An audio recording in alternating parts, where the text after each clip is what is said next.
Hey everybody, Joe Vanourney, Cherry the Geek TV. We are back here at San Diego Comic-Con 2023 talking about 1982, the greatest geek year ever, which is now airing Saturday nights on the CW and streaming on the CW app. And we're here with the producer of 1982, Greatest Geek Year Ever, Scott Mantz, and the director, editor, Roger Lay Jr. Welcome. So what's been you were here a year ago kind of promoting the movie 1982 Greatest Geek Year Ever. Since then, it's kind of morphed into a 4-part television series. Talk about that evolution, that transition, and how that all came about. Well, listen, it could be an 8-part television series. There was so much story to cover with that year, from so many different angles. So I think one of the most difficult things for us was doing these interviews and thinking, oh my God, this is great information. This is a great story. How do we fit all of that in here? You know. So I think the CW series is great because we get to cover so much more ground in the 4 episodes, and it also gives the viewer a chance to sort of come in and experience a part of the story. Take a little bit of time off, maybe rewatch those films during the week, come back next week, and then watch the next part of the show. And then the film version is like what? How long was that film version? 3.5 hours? 3 hours, yeah. Yeah, and that screen it's going to be screening at more festivals, but it had a big premiere at the Sitges Film Festival, which is the most prestigious festival for genre filmmaking in Spain. So, both versions are great. It's just a matter of how do we get it to as many, to the biggest audience possible. And CW allows us to do that through the TV version, through the episodic version, Yeah, the fact is that it was always the hope that we could do this as a docu-series, do it as a 4-part docu-series, break it up into each genre within each part. And lo and behold, not only did that happen, but that happened on a network. We were extremely lucky, and we are extremely grateful that people can watch each part and absorb it, take it in before they move on to the next one, or go back and watch it again before they move on to the next one. But when you watch it, whether it's as a feature film or as a docuseries, and you see that when you break it down into each film and how they came out and the impact that they had, and all these movies came out with the same year, it's mind-boggling. No other year was it's not just the greatest geek year ever, it's the greatest year, period. 1982. So I know CW shows in the past have had a secondary, once they aired on the CW, like a week later they end up on Netflix, and I know that they kind of morphed that now into HBO Max. Is Greatest Geek Year Ever on that path too? Will it end up somewhere else? Right now, if you missed it on the network, then watch it on the CW app. If you have an app for Netflix or Amazon or Hulu or anything like Disney Plus or Paramount Plus, download the CW app. It's right there. You can watch it as many times as you want. And the best part about it is, unlike all those other streaming services, everything on the CW app is free.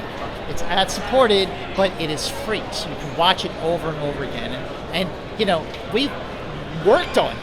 And I couldn't wait to watch it and then watch it again.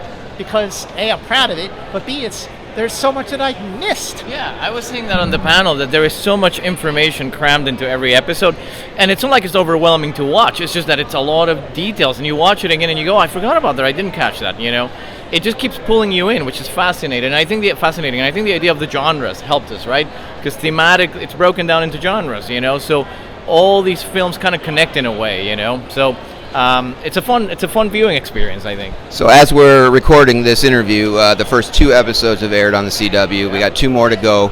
First 2 episodes kind of dealt with Steven Spielberg, E.T., Poltergeist. We went into sci-fi films, Star Trek II, The Thing, Blade Runner, Megaforce. What can viewers expect from these last 2 episodes, which will be airing? So the next episode 3, is on action films and fantasy movies like The Dark Crystal, which was a very big gamble for Jim Henson Entertainment. That came out in 1982. A lot of people don't remember that film. But I think we're really going out on a high note with our 4th and final episode, which is on the comedies and the horror films of 1982, particularly on the comedy side when you look at films like Night Shift and Fast Times at Ridgemont High. For Night Shift, we interviewed Henry Winkler and Oscar-winning director Ron Howard. For Fast Times at Ridgemont High, we interviewed Cameron Crowe and director Amy Heckerling. a woman who directed a movie like that in 1982. So she had a lot to talk about. And we're looking at Henry Winkler's home movies that he shot during the making of Night Shift. That has never been seen by anyone outside of Henry Winkler's immediate family, and he loved the interview that he did with us so much that A, he got us Ron Howard, and B, he gave us his home movies and trusted us with them, and you're seeing it for the very, very first time on Greatest Geek Year Ever, Part 4. Will there be a segment on Grease 2, the superior Grease film? We mentioned Grease 2, but not a lot of people had anything that flattering to say about Grease 2, but we mentioned it. Look, there's I don't think there's a film from that year that we don't cover or mention in some fashion, But obviously, do you want to spend 5 minutes on Grease 2? Probably not, I'd watch. Hey, look, to each their own, right? Yeah. But hey, Megaforce is one of those examples where at the beginning we're like, we're not really going to spend a lot of time on Megaforce. And then we get this incredible interview with Barry Bostwick, who is funny and self-deprecating and actually has interesting stories to share about how this insane movie came together. So, we dedicated a little bit more time to that one than we had anticipated. But it's compelling stuff, It's always about what's going to keep the viewer interested, So you mentioned Barry Bostwick, who is fantastic in the documentary. What was your favorite personal interviewee that you got in the film? Who gives the best stories besides Barry Bostwick? Henry Winkler. Absolutely. Yeah. I mean, not only because I love Night Shift, I remember seeing it when I was 13, which I was too young to see that movie, but I did. I got in Philadelphia, where I grew up. But he was just a delightful, charming, he's the nicest person. Everything you hear about Henry Winkler is true. He is the nicest person in Hollywood. But again, if it wasn't for him, we never would have got Ron Howard. And we would not have gotten those home movies. So not only was he delightful as a person and so nice and a great interview, but the fact that he loved what we were doing so much that he trusted us and vouched for us when he got us connected with Ron Howard, and he trusted us with his cherished home movies. That's gold.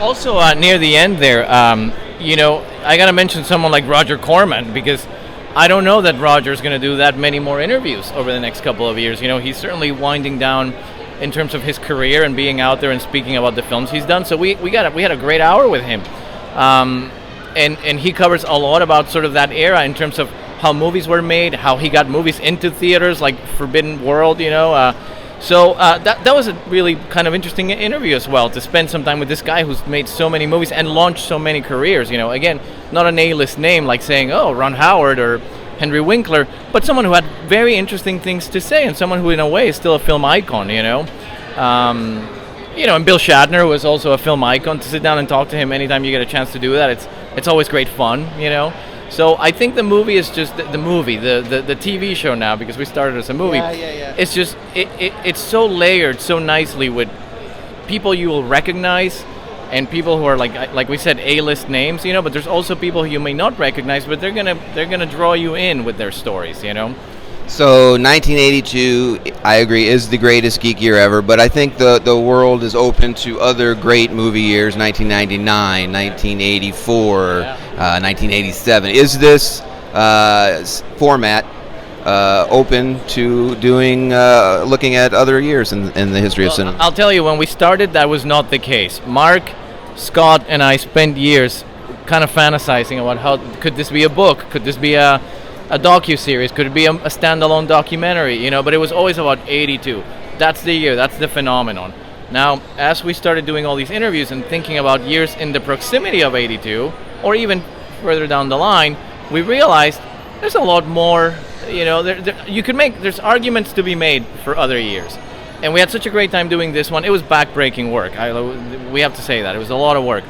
But if this one is successful and the network or anyone else says, this branding of greatest geek year ever has potential for other years, we'd be willing to come back in, right? So your question is, now that we've done 1982, will we be open to doing another year? The answer, of course, is yes, because there are other years that could easily be made where the argument is that that's the greatest geek year ever. You mentioned two of them right there, 1999, 1984, maybe it's 1994, maybe it's 1987. I mean, take your pick. But by doing this series, we realized that this is something that we could keep going and going with, and make the argument that any year is the greatest geek year ever, even though really it's 1982. Well, you can catch 1982, the greatest geek year ever, Saturday nights on the CW and stream it on the CW app. Scott and Roger, thank you so much for chatting with us here on Cherry the Geek TV. Stay tuned for more coverage here from San Diego Comic-Con. Bye, guys.